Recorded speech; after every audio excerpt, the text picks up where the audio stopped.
Hello friends, I'm so glad you clicked on this video today because I've been out in the craft cottage creating something very pretty and very special. I can't wait to show you what it is. So let's get started. These are the picture frames that I had in my grandma room. They're the ones that I spoke of in a previous video that fell apart when I took them off the wall. These were done with Dollar Tree frames, and I had put the half beads around the frames. They were painted all gray, and they were really pretty while they lasted. When I was taking this one out of the frame, however, the frame fell apart, the beads fell off, and these beads popped off super easy. Super easy. I just hot glued them on when I made it, so it wasn't really that durable, but these frames from Dollar Tree are not that fantastic. So we are going to make these over, hopefully using the same glass so I don't have to recut any vinyl, and just put this in some new frames and put it by our beautiful thrifted vintage window frame that we made over in a previous video. Let's get started.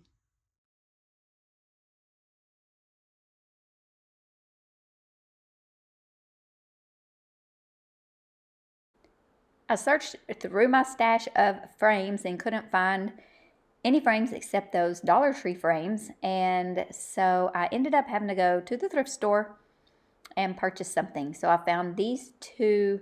They're not frames, but they're some plaques, and I'm going to remove this beautiful image, which I loved, but it was kind of ratty. So we're just going to make it over. We're going to make it work for us. So let's get started on that. I'm going to try two different methods just to show you there's two different ways to skin a rabbit.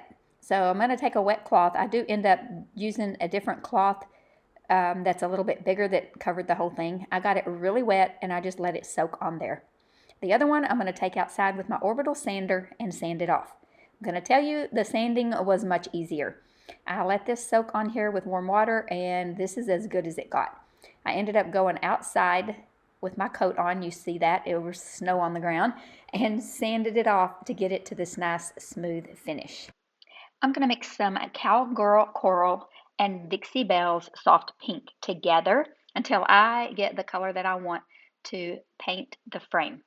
Then I'm going to paint the inside with the DIY Cottage Color in Linen White, and it has a built-in top coat. I'm going to use it because we're going to decoupage, and this is very porous, kind of an MDF type. And this pretty is as pretty does. I printed out on some, it's not tissue paper, it is kind of a rice paper. And I did two of them. I did pretty is as pretty does, and I did the scripture, if God is for us, who can be against us? Now, I took the Dixie Belle Soft Pink. Once I got that all completely painted, I took just the pink by itself, and I did a pretty heavy dry brush because it got a little darker than I had anticipated. So I just took that dry brush, and then I did kind of want to bring out the details of those little beads because I really loved that beaded look that I had going on before. So I just did this to bring out those beads. Now I'm going to decoupage that paper on that centerpiece, but I needed to do something about that little ledge right there above the beads. I am going to paint this top part white, and I was going to paint the sides white too. Now this paint you do have to mix up really, really well. You can see that this got a little rusted around the top. I think I'm going to try to put this in a plastic container. But I'm going to paint the top and give it one really good coat, and then I'm going to take this little sponge dauber, and I mixed a little bit darker color. I just want to have a lot of different variations of color because there are a lot of different colors in those florals in the piece of paper that we're going to use. I just made my own decoupage paper. Instead of printing that out on vinyl and cutting it out of vinyl, I decided that I wanted to decoupage. So I just printed it out. You definitely could have used vinyl on this, but when I used the wet tear method, you can see that it bled my ink. So I was being a little more careful about how I tore it. So I just took this little tool and just scored it because I have that silicone mat that has a little give to it. So I just scored it and then ripped it. And then sometimes I just folded the paper, you know, kind of back and forth like we did when we were in elementary school, and just ripped it, and it turned out really good. I'm going to take my Mod Podge because that is usually my choice for decoupaging. So I'm going to put a good healthy layer on here, and we're going to use the iron-on method today. So I'm going to put it on there, and then once I get it on there, we're going to wait until it dries. That's what I was telling you. We're going to wait till it dries. Now it's completely dry, and my paper fits just right. I did rip that corner a little bit, but it's okay because we're just going to iron it down, and nobody's ever going to know. Nobody's ever going to know, right? Because you're not going to tell them. I'm not going to tell them. No one's going to know. So we're going to use this little, I have this little heat press, but you could use a household iron. Just be sure you don't use your steam. You don't want any steam. That would make a big, huge mess. Okay, see, I'm lining up that little torn piece and just ironing it down. Nobody's going to know.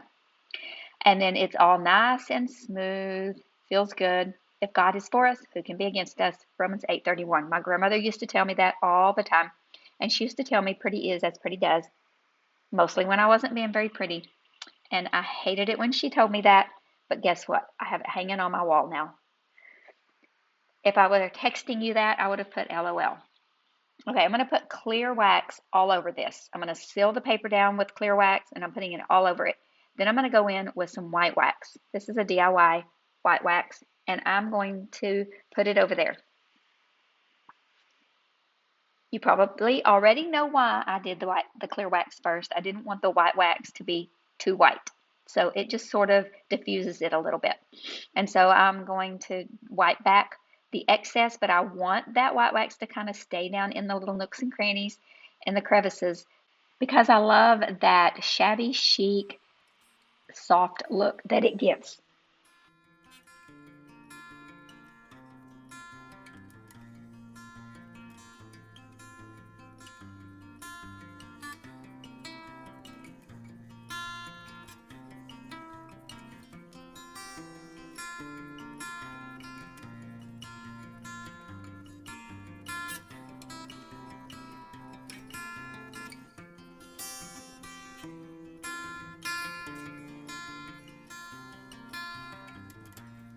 I told you that it was very pretty and very special.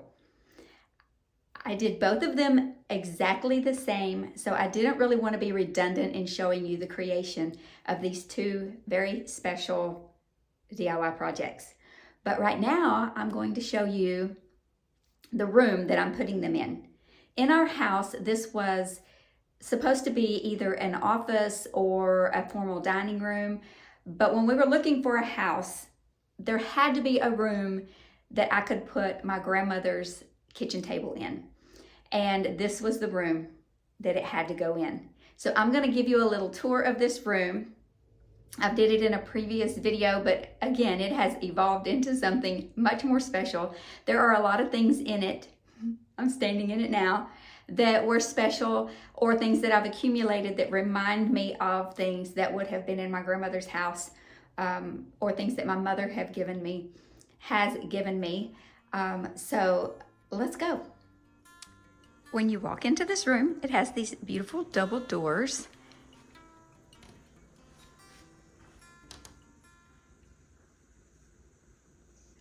The lighting is not that great in here, I apologize. So we're just gonna go with it. These two plates came from Germany. They are the resin carved. I wish they were wood, but they're not. They came from Germany where I was born, so they are special to me. My little brother made this beautiful stained glass cross for me. I am not going to tell you every single thing, but just the special things, which everything in here is special. I did this on a DIY. These are my two grandmothers who mean everything in the world to me. Everybody in my family means the world to me, but this was my mom's mom. We called her Mama. She was the artist. She's the one who I tell you gave me all the art supplies and the ability to create. And this is my grandmother whose table I have in here, who was my farm grandmother who taught me how to cook and all the things. Not to discount all the things my mother taught, but you know, grandmas just have a special place in our heart. And then this was my grandfather's lunchbox and books that I've just accumulated. Nothing of significance. This dictionary my grandparents got the year my father was born in 1939. These little books were my brother's and mine when we were little. Some of the books were school books that were ours, that my stepmom got me when they were redoing our school. This little car was my grandfather's toy when he was little. He was born in 1911, just giving you some ideas. Polish pottery that I got when I was in Germany, or my friend gave me from Germany. And this was also a toy of my grandfather's when he was a little boy. Let's get back up here. These are the 2 DIYs that I did in today's video. And the window that I did in a previous video, and they just go together on this wall. I love them. With my grandmother's signature, in case you missed that video. Over here I have a little memory photo board. Remember when these were popular? Just with some pictures. We had 5 generations. And then just some generational pictures and some old photos and pictures of my grandkids when they were little. And a little family sign that I DIY'd. Let me go back in the floor here because I do have stuff sitting all over the floor. This was a doll. My mom used to collect dolls, and this was one of her dolls that she gave me when she got rid of her collection. She's a cute little lady sitting on a bench with her little bag, her little purse, and my mom gave me this. That was my mom's sewing box. And we have all our Wi-Fi stuff sitting on it.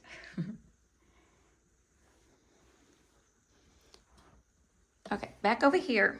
This was the flag that was presented at my dad's funeral because he served in the military. This is also one of his little jackets that my stepmom gave me. And I just put it on the chair like he had been here visiting and left it. It does kind of make me a little bit emotional. And I have the table set with Dollar Tree. Dollar Tree plates, plastic silverware, Dollar Tree chargers that I just spray painted. I always wanted one of these scales like my grandfather had, but don't know whatever happened to his. And so my husband bought me this somewhere online. This was my grandfather's little box. I'm sure he kept screws or nails or something in it, but it was a tobacco box. These are my little curtains that I made, just ripped fabric and tied them up. Just some little DIYs that I made. This is one I did in a previous video. We finally got that hung. This piece of furniture was given to me when I first got married. It was my grandparents. We call this a buffet, and they bought it when they got married in 1938, and they bought it secondhand. The story goes they bought it from a doctor in town. And so I love this piece. And it just has a lot of things on it that are very special to me and some things I've collected. This lamp was in the room the night that my grandmother was born in 1919 when they didn't have electricity in the room. So this lamp lit the room the night she was born. And this was her mother's dishes. I got one of the plates. This was also her mother's creamer, the blue and white creamer. This was my dad's little cup when he was little. These are just things that I've collected along the way. This was in my grandfather's shop. This wasn't my grandfather's. My stepmom has given me this stuff that my dad had after my dad passed away. Pictures of my mom and my dad in Germany. Here I am as a baby. Those are ancient pictures, of course. Just things I've picked up along the way that would be like what my grandmother would have had. And this was my grandmother's. And then I've just had special people give me things along the way. I'm going to turn back around here and show you the very special table that I grew up with and the chairs that were my great-grandmother's. This room is very special to me, and I hope that you enjoyed this tour. I hope that you enjoyed this video. Please give it a thumbs up. Leave a comment down below if anything in here looks familiar, if you have anything like this that made you think about something that is a family heirloom of yours, or you just enjoyed watching the video. But most of all, I want you to remember to be still and know that He is God.